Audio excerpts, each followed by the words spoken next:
ಸ್ನೇಹಿತರೆ, ಯಾರೋ ಪ್ರಶ್ನೆಯನ್ನು ಕೇಳಿದ್ರಿ, ದೇವಸ್ಥಾನದಲ್ಲಾಗಿರ್ಬೋದು, ಮಠದಲ್ಲಿ ಆಗಿರ್ಬೋದು, ಸ್ವಾಮಿಗಳಾಗಿರ್ಬೋದು ಕೊಟ್ಟಂಥ ಅಕ್ಷತೆಯನ್ನು ಏನು ಮಾಡಬೇಕು ಅಂತ. ಅದಕ್ಕೆ ಈ ಪ್ರಶ್ನೆಗೆ ಸರಳವಾಗಿ ಉತ್ತರವನ್ನು ತಿಳಿಸ್ಕೊಡ್ತೀನಿ ಅಂತ. ನಮ್ಮಲ್ಲಿ ಬೇಕಾದಷ್ಟು ಧಾನ್ಯಗಳಿದ್ದರೂ ಕೂಡ ಅಕ್ಕಿಗೆ ಯಾಕೆ ಅಷ್ಟೊಂದು ಮಹತ್ವದ? ಮದುವೆ ಮುಂಜುವೆಗೆ ಅಕ್ಕಿ ಬೇಕು ಅಷ್ಟೇ ಅಲ್ಲ, ಮಗು ಹುಟ್ಟಿದಾಗಿಂದ ಅನ್ನಪ್ರಾಶನಕ್ಕೆ ಅಕ್ಕಿಯಿಂದ ಮಾಡಿದಂಥ ಪದಾರ್ಥವನ್ನೇ ಅನ್ನಪ್ರಾಶನಕ್ಕೆ ಬಳಸ್ತಾರೆ. ಮದುವೆಯಲ್ಲಿ ವಧುವನ್ನು ಧಾರೆ ಎರೆಯಬೇಕಾದ್ರೆ, ವಧುವನ್ನು ಮನೆ ತುಂಬಿಸಿಕೊಳ್ಳುವಾಗ ಎಲ್ಲದಕ್ಕೂ ಅಕ್ಕಿ ಬೇಕೇ ಬೇಕು. ಗರ್ಭಿಣಿಯಾದ ಹೆಣ್ಣು ಮಗಳಿಗೆ ಶ್ರೀಮಂತ ಉತ್ಸವ ಮಾಡುವಾಗ ಆಕೆಗೆ ಮಡಿಲಕ್ಕಿ ತುಂಬುವಾಗ ಅಕ್ಕಿ ಬೇಕಾಗ್ತದೆ. ದೇವತಾ ಕಾರ್ಯಗಳಿಗೆ ಅಕ್ಕಿ ಬೇಕು. ಮತ್ತು ಪಿತೃಗಳ ಕಾರ್ಯಗಳನ್ನು ಮಾಡಿದಾಗ ಕೂಡ ಅಕ್ಕಿ ಬೇಕೇ ಬೇಕು. ದೇವರ ನೈವೇದ್ಯಕ್ಕೆ ಅನ್ನ ಪಾಯಸವನ್ನು ಮಾಡಿ ನೈವೇದ್ಯ ತೋರಿಸಿದರೆ ಪಿತೃಗಳಿಗೆ ಪಿಂಡವನ್ನಿಟ್ಟು ನೈವೇದ್ಯವನ್ನು ಮಾಡ್ತಾರೆ. ಅಂದರೆ ಒಂದು ಮನುಷ್ಯ ಹುಟ್ಟಿದಾಗಿನಿಂದ ಹಿಡಿದು ಸಾಯುವವರೆಗೂ ಅಕ್ಕಿ ಬೇಕೇ ಬೇಕು. ಸತ್ತಾಗ ಕೂಡ ಬಾಯಲ್ಲಿ ಅಕ್ಕಿ ಕಾಳನ್ನು ಹಾಕಿ ಕೊಟ್ಟು ಕಳಿಸ್ತಾರೆ. ಅದಕ್ಕಾಗಿ ಈ ಅಕ್ಕಿಗೆ ಯಾಕೆ ಇಷ್ಟೆಲ್ಲ ಧಾನ್ಯಗಳು, ನಮ್ಮಲ್ಲಿ ಬೇಕಾದಷ್ಟು ಧಾನ್ಯಗಳಿದ್ದರೂ ಅಕ್ಕಿ ಯಾಕೆ ಅಷ್ಟೊಂದು ಮಹತ್ವ ಅಂತಂದರೆ, ಅಕ್ಕಿ ಪರಬ್ರಹ್ಮ ಸ್ವರೂಪ ಅಂಥೇಳಿ ಬ್ರಹ್ಮನ ಒಂದು ಸಾನ್ನಿಧ್ಯ ಇರ್ತದಂತ ಅಕ್ಕಿ ಒಳಗೆ. ಅದಕ್ಕಾಗಿ ಪ್ರತಿನಿತ್ಯವಾಗಿ ಅನ್ನವನ್ನು ಮಾಡಿ ಅದಕ್ಕೊಂದು ಸ್ವಲ್ಪ ತುಪ್ಪವನ್ನು ಹಾಕಿ ಒಂದು ತುಳಸಿ ದಳ ಇಟ್ಟು ಶ್ರೀಕೃಷ್ಣಾರ್ಪಣಮಸ್ತು ಅಂದರೆ ದೇವತೆಗಳೆಲ್ಲ ತೃಪ್ತರಾಗ್ತಾರಂತೆ. ಅದಕ್ಕೆ ಮನೆಯಲ್ಲಿ ಯಾವತ್ತೂ ಅನ್ನವನ್ನು ಚೆಲ್ಲಬಾರದು ಅಂಥೇಳಿ, ದಾರಿದ್ರ್ಯ ಬೇಗ ಬರ್ತದಂತ. ಅದಕ್ಕೆ ಅನ್ನವನ್ನು ಚೆಲ್ಲೋದ್ರಿಂದ ಲಕ್ಷ್ಮಿಗೆ ತ್ರಾಸಾಗ್ತದಂತ. ಅದಕ್ಕೆ ಅಕ್ಕಿಯನ್ನು ಕಾಲಲ್ಲಿ ತೊಳಿಬಾರ್ದು. ಇಂಥ ಒಂದು ಅಕ್ಷತೆಯನ್ನು ಮಂತ್ರದಿಂದ ಅಭಿಮಂತ್ರಿಸಿದಂಥ ಆ ಅಕ್ಷತೆಯನ್ನು ಎಲ್ಲರಿಗೂ ಕೊಡಬೇಕಾದ್ರೆ ದೇವಸ್ಥಾನದಲ್ಲಾಗಿರ್ಬೋದು ಅಥವಾ ಮಠದಲ್ಲಿ ಗುರುಗಳ ಸಾನ್ನಿಧ್ಯದಲ್ಲಾಗಿರ್ಬೋದು ಕೊಡ್ತಾರೆ. ಅಂತಹ ಒಂದು ಅಭಿಮಂತ್ರಿಸಿದ ಅಕ್ಷತೆಯನ್ನು ಕೂಡ ನಾವು ಯಾವ ರೀತಿ ತಗೊಳ್ಬೇಕು, ಅದರಲ್ಲಿ ಹೆಣ್ಮಕ್ಳು ಗಂಡಸರು ಕೈಯಲ್ಲಿ ತಗೊಳ್ತಾರೆ. ಆದರೆ ಹೆಣ್ಮಕ್ಳು ಯಾವಾಗಲೂ ಅಕ್ಷತೆಯನ್ನು ಕೈಯಲ್ಲಿ ತಗೊಳ್ಬಾರ್ದು. ಆ ಅಕ್ಷತೆ ತಗೊಳ್ಲಿಕ್ಕೂ ಕೂಡ ಒಂದು ನಿಯಮ ಅದ. ಹೆಣ್ಣು ಮಕ್ಕಳು ದೇವಸ್ಥಾನ ಆಗಿರ್ಬೋದು ಅಥವಾ ಮಠಗಳಿಗೆ ಹೋಗುವಾಗ ಸೀರೆಯನ್ನು ಉಟ್ಕೊಂಡು ಹೋಗಬೇಕು. ಯಾಕಂದರೆ ಯಾವುದೇ ಫಲ ಅಕ್ಷತೆ ಏನೇ ಕೊಟ್ಟರೂ ಸಹಿತ ನಾವು ಸೀರೆಯ ಅಂಚಿನಲ್ಲಿ, ಸೆರಗಿನ ಅಂಚಿನಲ್ಲಿನೇ ಹಾಕಿಸ್ಕೊಳ್ಬೇಕು. ಅಲ್ಲಿ ಲಕ್ಷ್ಮಿಯ ಸಾನ್ನಿಧ್ಯ ಇರ್ತದಂತ.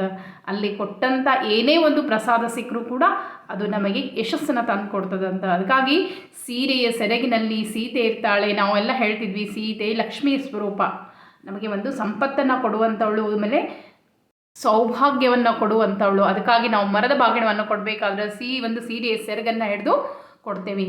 ಮುತ್ತೈದೆಯರು ಸೆರಗು ಅಂಚು ಇದ್ದದ್ದು ಸೀರೆಯನ್ನೇ ಉಡಬೇಕು. ಅಂಚು ಸೆರಗಿಲ್ಲದ ಸೀರೆಯನ್ನು ಉಡಬಾರ್ದು ಅಂತ ಹೇಳ್ತದೆ ಶಾಸ್ತ್ರ. ಅದಕ್ಕಾಗಿ ಅಂಚು ಸೆರಗಿದ ಸೀರೆಯನ್ನು ಉಟ್ಟು ಪೂಜೆ ಮಾಡಬೇಕು.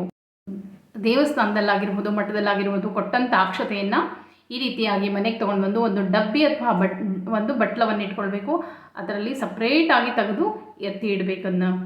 ನಂತರ ಈ ರೀತಿಯಾಗಿ ತೆಗೆದಿಟ್ಟಂಥ ಅಕ್ಷತೆ ಮನೆಯಲ್ಲಿ ಮಕ್ಕಳಿಗೆ ಹುಷಾರಿಲ್ಲದೆ ಇರ್ಬೋದು ಅಥವಾ ಯಾರಾದರೂ ಮನೆಯಲ್ಲಿ ಹುಷಾರಿಲ್ಲದೆ ಇದ್ದಾಗ ಆ ಅಕ್ಷತೆಯನ್ನು ತಂದು ದೇವರ ಹೆಸರನ್ನು ತೆಗೆದುಕೊಂಡು ಅದನ್ನು ಆ ಆರಾಮಿಲ್ಲದವ್ರ ತಲೆ ಮೇಲೆ ಹಾಕಿದರೆ ಎಷ್ಟೋ ಆರೋಗ್ಯದಲ್ಲಿ ಸುಧಾರಣೆಯನ್ನು ಕಾಣ್ತದೆ ಅಂಥೇಳಿ.